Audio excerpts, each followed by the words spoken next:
Frères et sœurs dans le Seigneur, que Dieu vous bénisse au nom merveilleux de notre Seigneur et Sauveur Jésus-Christ. Merci de nous prêter votre attention. Nous allons reprendre une série que nous avons mis en suspens. Il s'agit de la série sur l'étude du livre des Proverbes. Nous nous sommes arrêtés il y a quelque temps pour des raisons bien spécifiques. Nous rendons grâce à Dieu que nous pouvons reprendre. Nous avons arrêté à partir du verset 5 et nous allons reprendre aujourd'hui avec le verset 6.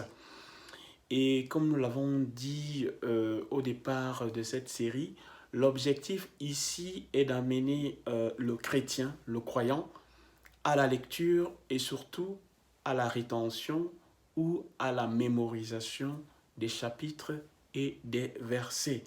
Parce que c'est la parole qui nous délivre, c'est la parole qui nous sanctifie. Nous rendons grâce à Dieu qu'il a permis que nous puissions revenir sur ce point et ce sera ainsi régulièrement.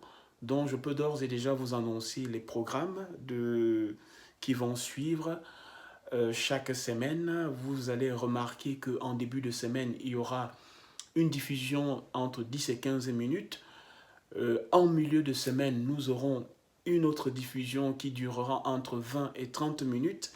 Et en fin de semaine, le samedi, nous aurons une louange ou un cantique qui mettra entre 2 et 5 minutes. Voilà pour les annonces. Sans plus tarder, nous allons nous plonger dans notre lecture. Je suis dans le livre des Proverbes, dans la Bible. Voilà. Et c'est le chapitre 6 que nous allons lire aujourd'hui. L'objectif est le même, faire une lecture brève et sélectionner un ou deux versets pour partager avec vous. Nous, de notre côté, ici, nous sélectionnons ces deux chapitres, ces deux versets, pardon. Vous, de l'autre côté à la maison, vous pouvez aussi choisir un ou deux versets et de partager la compréhension avec nous. Ce n'est pas un monologue, c'est un échange. Donc vous pouvez aussi partager avec nous la compréhension même du verset qu'on a choisi ou d'un autre. Donc c'est un exercice commun que nous faisons tous afin de retenir la parole de Dieu dans notre intelligence. Amen, amen. Donc, si vous avez vos Bibles, nous allons lire le chapitre 6. Chapitre 6 de Proverbes, il est écrit, verset 1. Mon fils, si tu as cautionné ton prochain, si tu t'es engagé pour autrui, si tu es enlacé par les paroles de ta bouche, si tu es pris par les paroles de ta bouche, fais donc ceci, mon fils, dégage-toi, puisque tu es tombé au pouvoir de ton prochain, va, prosterne-toi et fais des instances auprès de lui. Ne donne ni sommeil à tes yeux, ni assoupissement à tes paupières. Dégage-toi comme la gazelle de la main du chasseur, comme l'oiseau de la main de l'oiseleur. Va vers la fourmi paresseux, considère ses voies et deviens sage. Elle n'a ni chef, ni inspecteur, ni maître. Elle prépare en été sa nourriture, elle amasse pendant la moisson de quoi manger. Paresseux, jusqu'à quand seras-tu couché? Quand te lèveras-tu de ton sommeil? Un peu de sommeil, un peu d'assoupissement, un peu croiser les mains pour dormir, et la pauvreté te surprendra comme un rôdeur, et la disette comme un homme en armes. L'homme perverse, l'homme inique, marche la fausseté dans la bouche. Il cligne les yeux, parle du pied, fait des signes avec les doigts. La perversité est dans son cœur, il médite le mal en tout temps, il excite des querelles.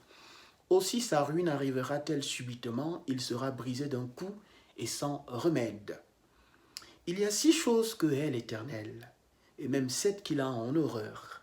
Les yeux hautains, la langue menteuse, les mains qui répandent le sang innocent, le cœur qui médite des projets iniques, les pieds qui se hâtent de courir au mal, le faux témoin qui dit des mensonges, et celui qui excite des querelles entre frères.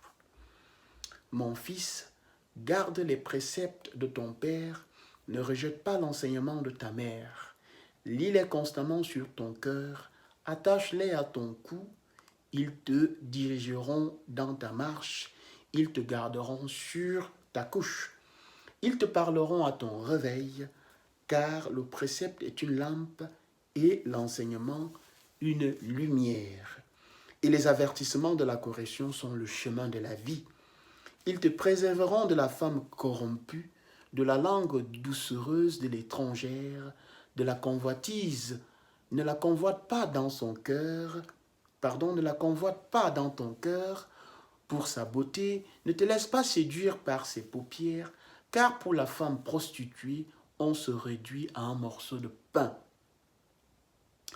Et la femme mariée tend un piège à la vie précieuse. Quelqu'un mettra-t-il du feu dans son sein sans que ses vêtements s'enflamment? Quelqu'un marchera-t-il sur des charbons ardents sans que ses pieds soient brûlés?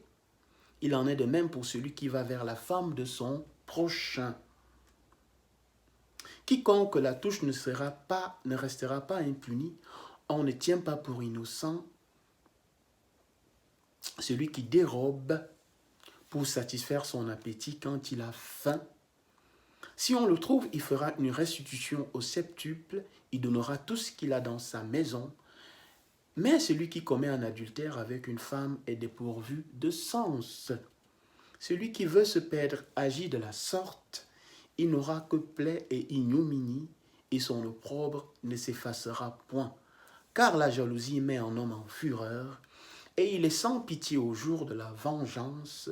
Il n'a égard à aucune rançon, et il est inflexible quand même tu multiplierais les dons. Amen, amen, amen. Voilà donc une première lecture du chapitre 6. Et comme je l'ai annoncé tantôt, nous allons prendre un ou deux versets que nous allons partager la compréhension avec vous. Je rappelle bien évidemment que vous aussi, si vous suivez la lecture avec nous, il peut y avoir un verset qui vous a béni. Et ici, nous nous sommes arrêtés sur le verset 6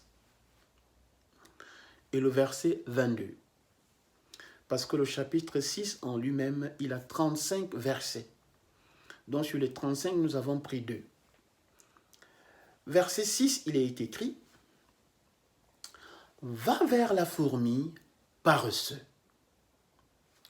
Considère ses voies et deviens sage. » Verset 7, c'est pour corroborer le verset 6, mais on retient que c'est le 6 qui nous a bénis. « Elle n'a ni chef, ni inspecteur, ni maître. » Verset 8, « Elle prépare en été sa nourriture, elle amasse pendant la moisson de quoi manger. »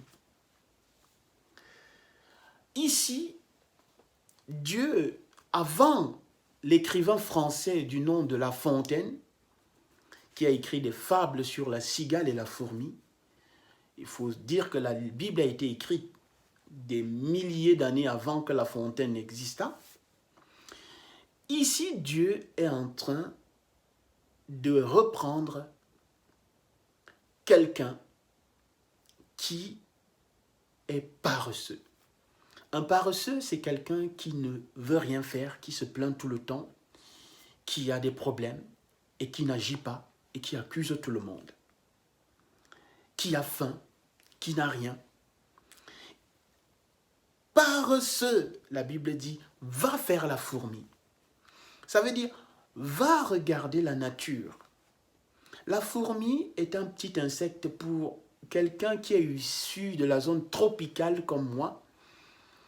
Nous observions souvent les fourmis après les périodes de grande pluie, comment elles s'affairaient à ramasser et à amasser. C'était un spectacle impressionnant. Et la Bible rappelle ici que la fourmi n'a ni chef ni inspecteur, mais elle prépare sa nourriture, elle amasse pendant la moisson de quoi manger. Donc ici, il y a préparer l'action et amasser. La Bible ne veut pas seulement que nous travaillions. La Bible dit que celui qui ne travaille pas ne mange pas. La Bible veut que nous travaillions pour pouvoir avoir de quoi manger. Nous ne devons pas rester là, oui, je suis fils de Dieu, oui, et puis on est couché. Non, la Bible veut qu'on se lève. Dieu veut qu'on se lève. Et qu'on prépare notre nourriture pendant l'abondance, on amasse pour que quand les périodes de disette vont arriver, amen, on puisse avoir de quoi manger. Que dire de plus? Si vous ne comprenez pas mes propos, allez donc observer les fourmis.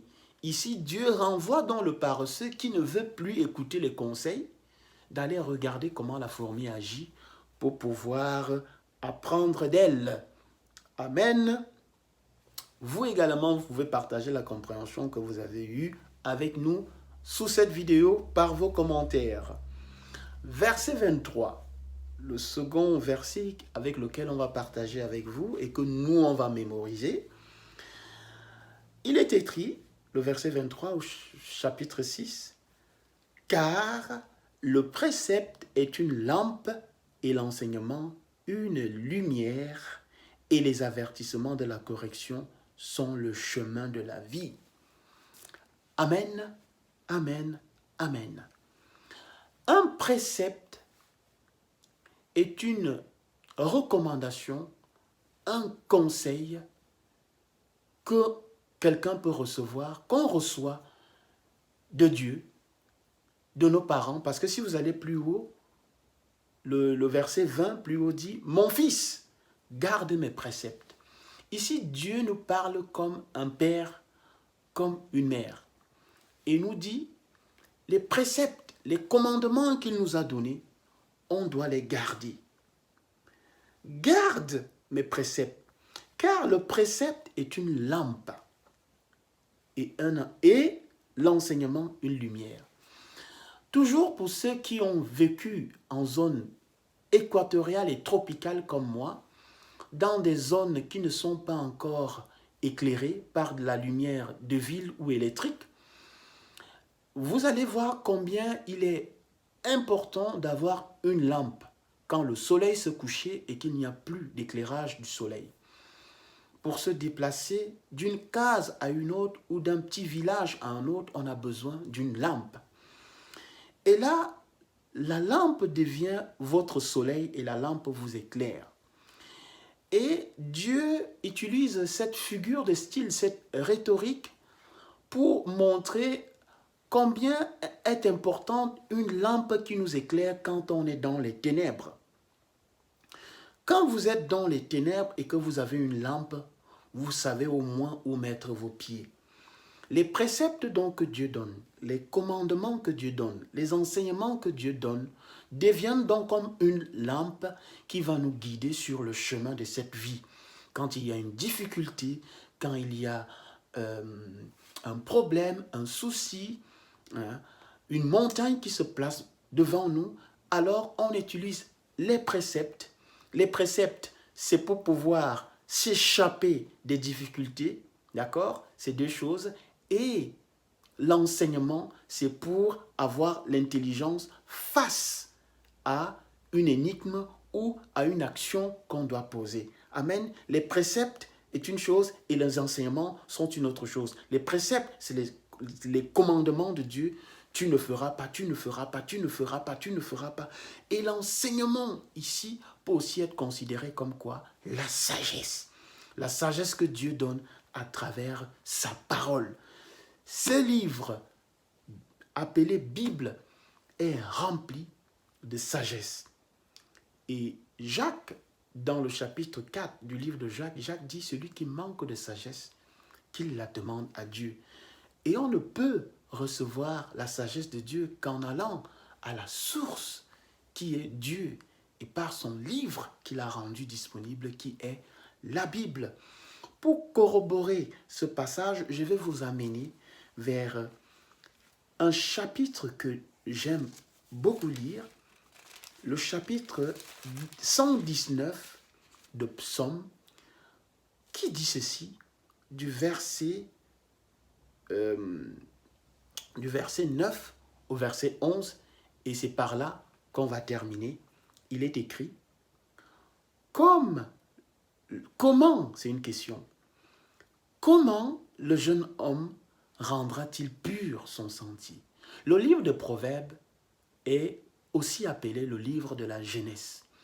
C'est un livre qui parle aux jeunes gens comme vous et moi, qui cherchent la connaissance, qui cherchent les voies pour marcher dans cette vie. Comment le jeune homme rendra-t-il pur son sentier? En se dirigeant d'après ta parole. La réponse est là. En se dirigeant comment? D'après la parole de Dieu. Je te cherche de tout mon cœur, ne me laisse pas m'égarer loin de tes commandements. Verset 11 qui corrobore le verset 23 du chapitre 6 que nous avons lu. Je serre ta parole dans mon cœur afin de ne pas pécher contre toi. Amen, amen, amen. Voilà, nous allons nous arrêter là et je crois Dieu que vous avez été bénis. Je vous donne rendez-vous à lundi prochain pour le chapitre 7 du livre de Proverbes. Amen.